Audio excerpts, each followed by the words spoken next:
গাজীপুরে ছাত্র জনতার উপর হামলার ঘটনায় জড়িতদের যাতে সর্বোচ্চ শাস্তি হয় সেই ব্যবস্থা করা হবে বলে জানিয়েছেন স্বরাষ্ট্র উপদেষ্টা লেফটেন্যান্ট জেনারেল মোহাম্মদ জাহাঙ্গীর আলম চৌধুরী। শনিবার সকালে গাজীপুরের ঘটনায় আহতদের দেখতে ঢাকা মেডিকেল কলেজ হাসপাতালে গিয়ে সাংবাদিকদের এসব কথা বলেন তিনি। স্বরাষ্ট্র উপদেষ্টা বলেন, ছাত্র জনতার উপর হামলার ঘটনায় যারা জড়িত তাদের বিচারের আওতায় আনা হবে, যাতে সর্বোচ্চ শাস্তি হয় ব্যবস্থা করা হবে।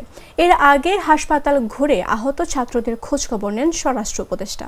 এ সময় তার সঙ্গেও আরও ছিলেন পুলিশের আইজিপি বাহারুল আলম ও Dhaka metropolitan police commissioner Sajjad Ali.